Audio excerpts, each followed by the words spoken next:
अच्छा जी, हमने कल पढ़ा था कि हम हार्ट रेट कैसे मालूम करेंगे ईसीजी से।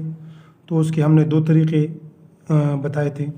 एक था कि हम रेगुलर रिदम हो तो उसकी हार्ट रेट कैसे मालूम करेगी, तो उसको हमने ये सीखा था कि भाई एक लार्ज बॉक्स, अगर आर और आर के बीच में सिर्फ एक लार्ज बॉक्स है तो वो 300 पर मिनट आएगा हार्ट रेट।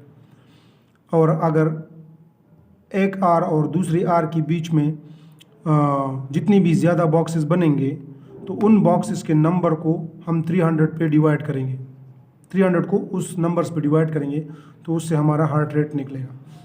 फिर इस तरह हमने इर्रेगुलर का हार्ट रेट मालूम करने के लिए 6 सेकंड स्ट्रिप या 30 लार्ज बॉक्सेस हमने वो ईसीजी लेनी है और उस ईसीजी के अंदर हमने आर कम्प्लेक्सेस जितनी भी है उनको काउंट करना है। काउंट करने के बाद हमने उसको 10 से मल्टीप्लाई करना है और 10 से मल्टीप्लाई करने के बाद हमारे पास इर्रेगुलर रिदम में हार्ट रेट आ जाएगी। अब हमारा दूसरा जो टॉपिक है वो है रिदम, कि हम रिदम को कैसे देखेंगे कि रेगुलर है कि इर्रेगुलर। तो उसके लिए तरीका ये है कि हम एक कागज़ उठाएंगे, उस कागज़ पे हम उस सादे कागज़ को हम ईसीजी के ऊपर रखेंगे। हम एक उसी आर की जगह पर हम उसको डॉट लगाएंगे, जैसे कि मैं कर रहा हूँ। यहाँ नीचे आर है तो यहाँ पर ऊपर भी आर, तो यहाँ पर 2-3 कम्प्लेक्सेस पे मैंने ये डॉट्स लगाने हैं सादे कागज़ के ऊपर।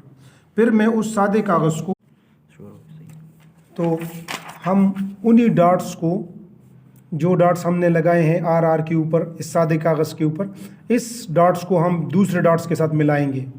तो अगर वो आएंगे बिल्कुल डॉट्स के ऊपर ही आर तो वो रेगुलर होगा, जैसे कि मैं कर रहा हूँ। लेकिन यहाँ पर मिल नहीं रहे, आर यहाँ आ रहा है और डॉट यहाँ है, आर यहाँ है डॉट यहाँ है, आर यहाँ है डॉट यहाँ है, तो ये नहीं मिल रहा कहीं भी।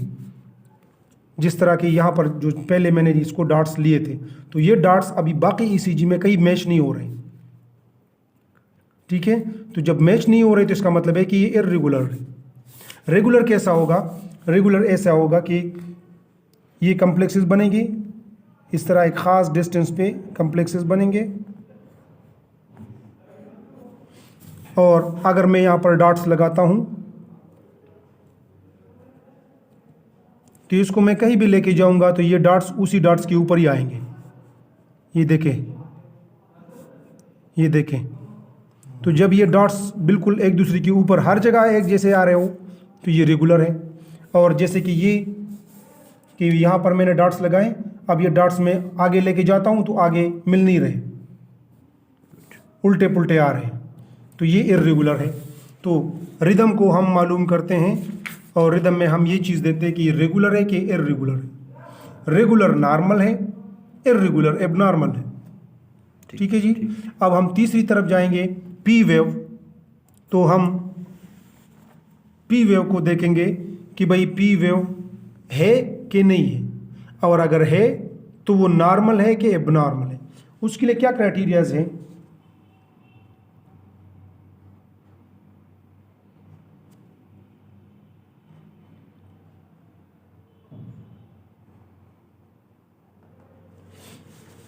पी वेव की क्राइटेरिया ये है कि एक पी वेव का होना मस्ट है, पी वेव प्रेजेंस,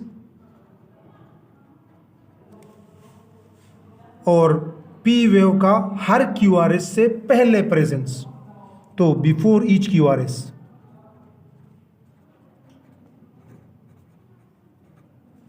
क्यूआरएस से पहले पी आएगा तो ये नॉर्मल। फिर पी की जो शक्ल है, जो शेप है, वो एक जैसी होनी चाहिए सारे कम्प्लेक्सेस में। पी वेव एक जैसी होनी चाहिए। तो पी वेव सिमिलर होनी चाहिए। ठीक है जी। ये पी वेव के बारे में हम इन चीज़ों को कंफर्म करते हैं कि भाई हर क्यूआरएस से पहले पी आ रहा है तो ठीक है, नॉर्मल है। हर कम्प्लेक्स में पी वेव बन रहा है, प्रेजेंस है उसकी, तो नॉर्मल है। पी वेव सारे एक जैसे बन रहे हैं तो ठीक है, नॉर्मल है, तो हम पी वेव को कंफर्म करते हैं कि भाई पी वेव है कि नहीं। जब हमने कंफर्म कर लिया कि पी वेव मौजूद है, हर क्यूआरएस से पहले हैं और एक जैसे हैं, तो उसके बाद हम चौथी चीज़ हम करते हैं पी आर इंटरवल।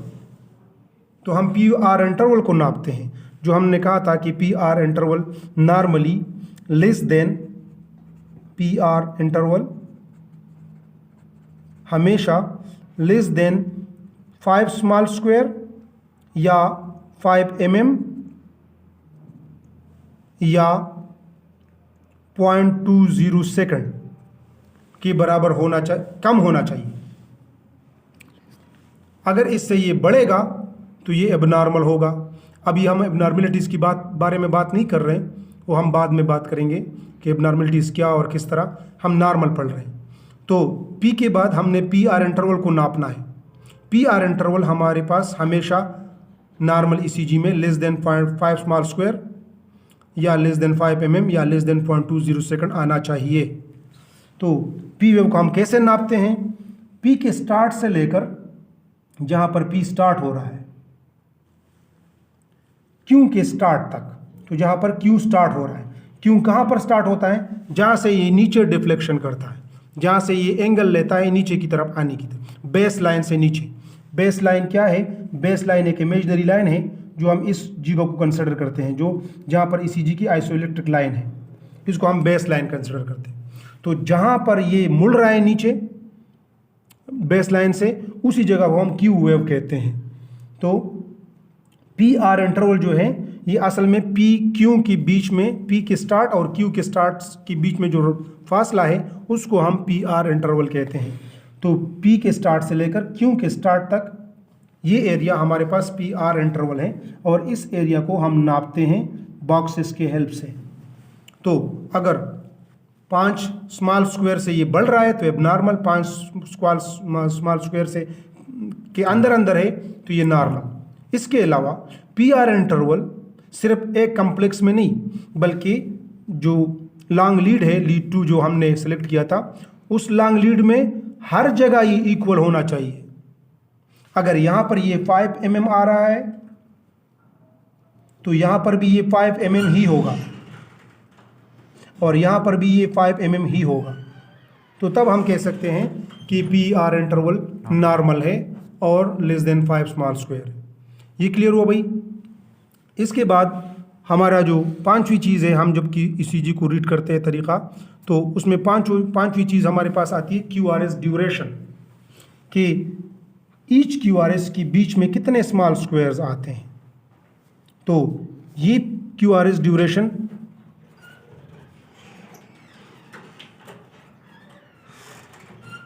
ये होनी चाहिए लेस देन 3 स्मॉल स्क्वायर या लेस देन 3 mm या लेस देन 0.12 सेकंड। तो ये हमारे पास नॉर्मल पैरामीटर। इसको हम कैसे नापते हैं QRS को? तो मैं इसको थोड़ा सा बड़ा बना रहा हूँ ताकि आप लोगों को समझ आ जाए। ये P, Q, R, S और T। तो हम QRS को नापते हैं बेस लाइन के ऊपर। बेस लाइन क्या है? बेस लाइन मैंने आप लोगों को समझा दिया, ये इमेजिनरी लाइन है जो यहाँ पर ऐसी होती है।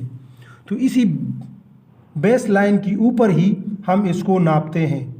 QRS Q के स्टार्ट से लेकर S के एंड तक, इस एरिया को हम QRS कहते हैं। तो ये एरिया हमारे पास QRS है। इस QRS को हम नापते हैं, इसके बीच में जो स्क्वायर्स है उसको हम काउंट करते हैं। अगर ये 3 स्मॉल स्क्वायर या 3 mm से कम है तो इसका मतलब है ये नैरो कॉम्प्लेक्स है, जो कि नॉर्मल है।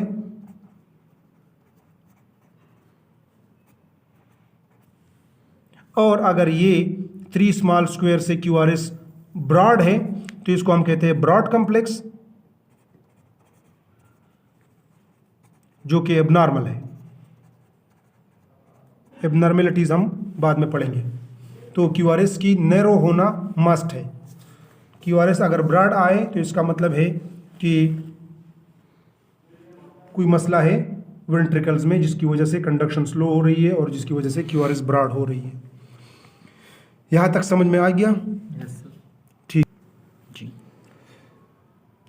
क्यूआरएस ड्यूरेशन की मालूम करने के बाद हम ST और T चेंजेस देखते हैं। ST और T चेंजेस से मुराद ये है कि हम S और T की जो शेप है हम उसको स्टडी करें। अगर वो बेस लाइन से नीचे आ रही है, जैसे कि ये P Q R S और T, तो यहाँ पर आप देख सकते हैं Q नीचे आया है और S नीचे आया है बेस लाइन से, जैसे कि ये बेस लाइन है तो ये बेस लाइन से नीचे आई है, तो इसको हम कहते हैं ST डिप्रेशंस।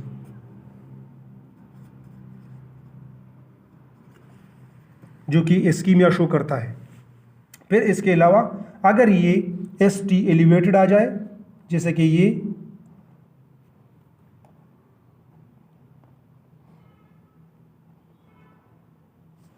तो हमारा S यहाँ आया और T यहाँ पर उस डाउनवर्ड डिफ्लेक्शन की तरफ नीचे आ रही है जो T है। लेकिन आप नॉर्मल देख सकते हैं, जो कि नॉर्मल ये है, इसमें बिल्कुल आइसोइलेक्ट्रिक लाइन पे आई है, PB वापस अपनी जगह, फिर QRS बनी है तो वापस अपनी जगह और फिर T बनी है। यहाँ आप देख सकते हैं कि PQR तक तो ठीक है, लेकिन S नीचे आया है यहाँ और T यहाँ आया है, तो इसको हम कहेंगे ST डिप्रेशन। इसके अगेंस्ट अगर S ऊपर चला जाए बेस लाइन से, चूंकि बेस लाइन ये है हमारी, तो आप देख सकते हैं कि S ऊपर गया है और T भी साथ एलिवेटेड आया है, इसको हम कहते हैं ST एलिवेशन, जो कि हमारे पास इन्फार्क्शन शो करता है या जिसको हम हार्ट अटैक कहते हैं।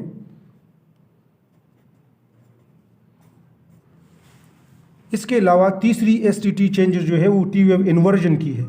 तो यहाँ पर बाकी चीज़ें तो ठीक होती है, लेकिन T वेव जो है वो इन्वर्टेड आती है, जैसे कि ये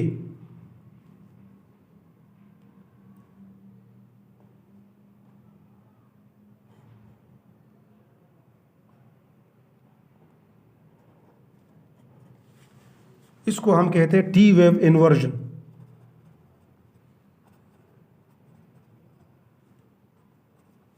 T वेव इन्वर्जन हमें अगेन इस्कीमिक चेंजेस शो करते हैं।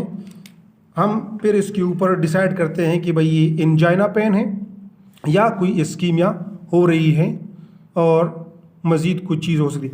लेकिन ये जो तीनों चेंजेस है, जो T wave inversion, ST depression और ST एलिवेशन, ये सारे हमें इस्कीमिक हार्ट डिजीज़ में मिलती हैं और हम इसको as a ischemic heart disease ही ट्रीट करते हैं। फिर ये डिपेंड करता है सीवियरिटी, तो अगर T वेव इन्वर्जन है सिर्फ तो ये लेस सीवियर है, अगर ST डिप्रेशन है तो ये T वेव इन्वर्जन के मुकाबले में ज़्यादा इस्कीमिया हो रहा है, लेकिन स्टिल जो मसल सेल्स है वो ज़िंदा है, लेकिन उनको सिर्फ ब्लड की कमी, ऑक्सीजन की कमी हुई है, जिसकी वजह से पेशेंट चेस्ट पेन महसूस कर रहा है। लेकिन अगर ये ST डिप्रेशन ST एलिवेशन में कन्वर्ट हो जाए तो फिर हम कह सकते हैं कि भाई इन्फार्क्शन हुई।